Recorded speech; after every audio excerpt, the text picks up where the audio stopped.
Halo Bapak Ibu dan Saudara-saudari yang kasih Tuhan, senang sekali hari ini kita bisa berjumpa kembali. Kita akan bersama-sama merenungkan firman Tuhan, tetapi sebelumnya mari kita berdoa. Tuhan Allah Bapa kami yang menciptakan langit, bumi, dan segala isinya, Tuhan yang memelihara kehidupan kami, sungguh kami bersyukur karena pada hari ini, di hari yang baru, di pekan yang baru ini, kami dapat bersama-sama merenungkan firman Tuhan. Dan kiranya Tuhan memberikan hikmat dan kebijaksanaan agar kami dapat melihat betapa besar kasih Tuhan, dan kiranya Roh Kudus memampukan kami untuk melaksanakan apa yang menjadi kehendak Tuhan di dalam kehidupan kami. Terima kasih ya Tuhan, di dalam nama Tuhan Yesus kami berdoa, haleluya, amin. Bacaan kita pada hari ini berdasarkan Ayub pasal 8. Ayub pasal 8 ayat yang ke-20. Ayub pasal 8 ayat yang ke-20 yang berbunyi demikian. Ketahuilah, Allah tidak menolak orang yang saleh, dan Ia tidak memegang tangan orang yang berbuat jahat. Sekali lagi, ketahuilah, Allah tidak menolak orang yang saleh, dan Ia tidak memegang tangan orang yang berbuat jahat. Demikianlah pembacaan firman Tuhan. Yang berbahagia adalah kita yang mendengarkan, merenungkan, memelihara, bahkan diberikan kekuatan untuk melaksanakan di tengah kehidupan sehari-hari. Haleluya. Bapak, Ibu, dan saudara-saudara yang kasih Tuhan, bagaimana kabarnya? Saya harap semuanya dalam keadaan yang baik, dalam keadaan yang penuh semangat, dan keadaan yang penuh dengan sukacita. Kita bersama-sama diberikan kesempatan pada hari dan pekan yang baru ini untuk merenungkan firman Tuhan. Dan sebentar lagi GKJ Wonosari, kita akan bersama-sama berjumpa di dalam ibadah onsite. Saya harap semuanya dalam keadaan yang baik, dalam keadaan yang sehat, supaya kita dapat bisa mengikuti ibadah dengan penuh kedamaian dan sukacita. Nah, Bapak, Ibu, dan saudara-saudari yang kasih Tuhan, ketika saya masih remaja, ada sebuah istilah yang populer pada saat itu, yakni SKSD. Mungkin sekarang ya banyak yang tahu, tapi sudah tidak populer seperti dulu kala. SKSD adalah singkatan dari sok kenal dan sok dekat. Ini diperuntukkan bagi orang-orang yang terutamanya yang lebih sensitif, ya remaja dan pemuda begitu ya dulu. Jadi orang-orang yang ketika bertemu begitu langsung sok akrab atau sok menyapa, sok basa-basi, padahal sebenarnya tidak kenal atau mungkin tahu tapi tidak dekat, dan itu disebut dengan SKSD. Nah, Bapak, Ibu, dan saudara-saudari yang dikasihi Tuhan, tanpa kita sadari, mungkin kita tidak sadar, tambah sayang ya sama ya. Mungkin kita tidak merasa begitu bahwa kadangkala kita punya pandangan yang sok kenal dengan Tuhan atau bahkan mungkin adalah sesama manusia kita.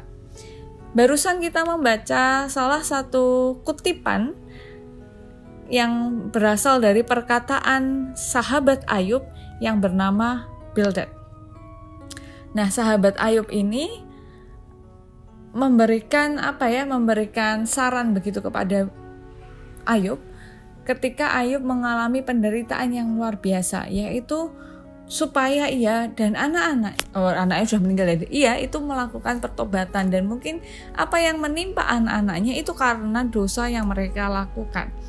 Karena dalam paham Bildad, Allah itu tidak akan menolak orang yang saleh, dan Allah tidak akan memegang tangan orang yang berbuat jahat.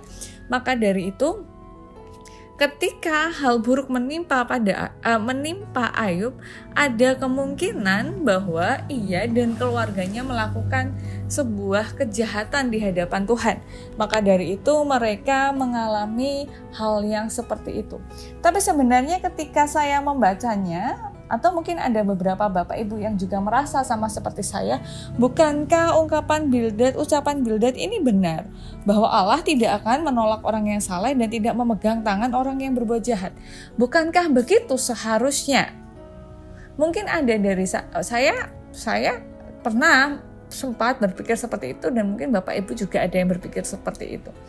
Tapi ini adalah pola pikir yang salah dari saya. Bahwa saya merasa bahwa saya tahu tentang Tuhan. bahwa saya memahami segala dasar keputusan yang diambil Tuhan. Bahwa ketika manusia mengalami keburukan itu ia sedang dihukum oleh Tuhan. Karena Tuhan gak akan membiarkan dong kalau dia memang orang baik, orang yang saleh, masa iya Tuhan membiarkan ia menderita sedemikian rupa. Tapi rupanya ini adalah salah satu tindakan sok kenal dengan Tuhan sendiri. Dan bahkan Bildad juga sok kenal dengan sahabatnya. Kan ternyata bahkan kepada sahabatnya sendiri ia tidak mengenalinya. Sebagai sahabat ia tidak aware, tidak sadar bahwa mungkin Ayub itu bukan orang yang jahat. Dia sebagai sahabat menilai begitu ya, menilai Ayub dengan dengan seadanya, dengan hasilnya. Ia lupa akan prosesnya, proses kehidupan yang dijalani oleh Ayub selama ini. Padahal ia adalah seorang sahabat dari Ayub. Nah, Bapak, Ibu, dan saudara-saudari yang dikasihi Tuhan. Hari ini kita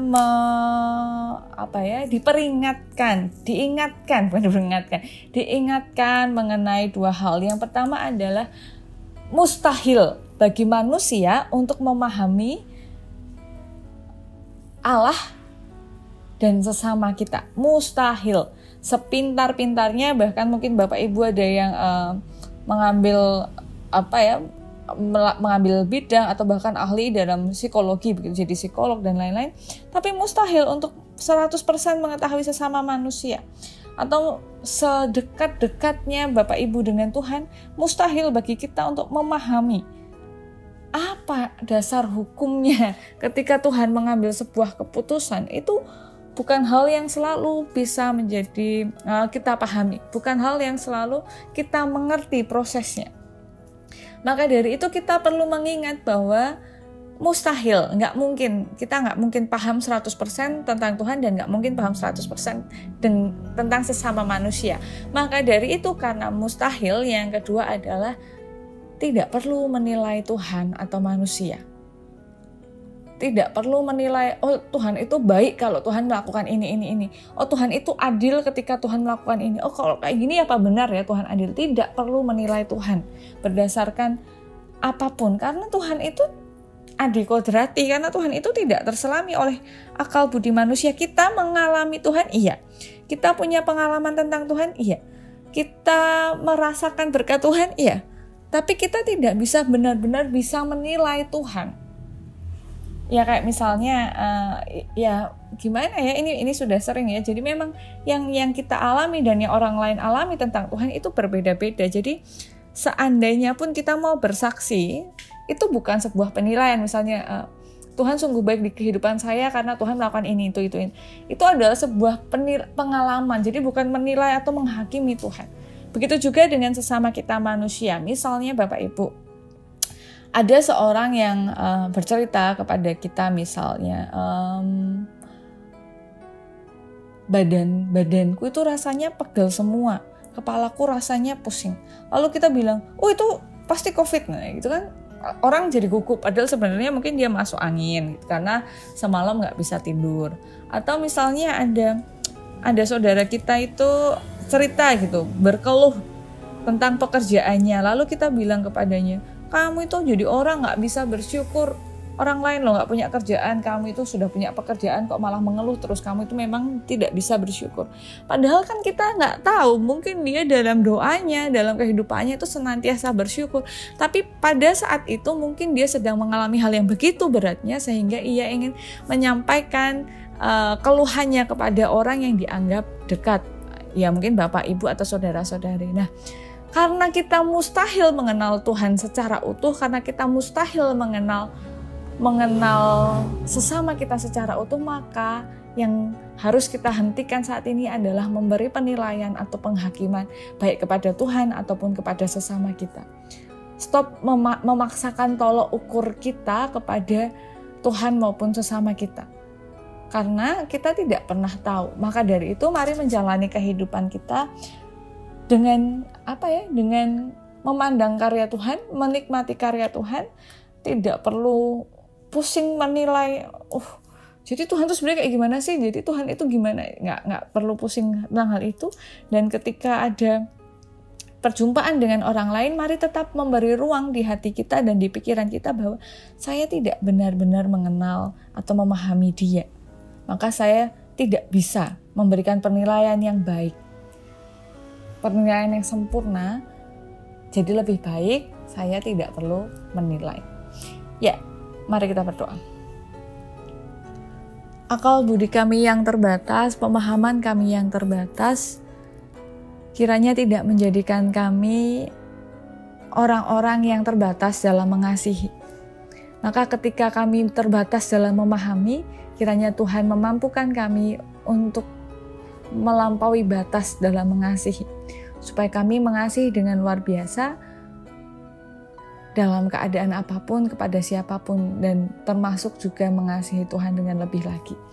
Dan jika nanti kami akan menjalani aktivitas kami, kiranya Tuhan menyertai kami supaya dalam hari ini, dalam pekan kami dapat menjadi orang-orang yang memancarkan kasih Tuhan dalam pikiran, perkataan, perbuatan kami. Dan kami juga berdoa bagi saudara-saudara kami yang terpapar COVID-19, baik yang terpapar kondisi fisiknya, mentalnya, ekonominya, sosialnya, kiranya Tuhan yang hadir untuk memulihkan mereka, dan kiranya Tuhan memampukan kami agar dapat juga menjadi saluran berkat bagi orang-orang di sekitar kami.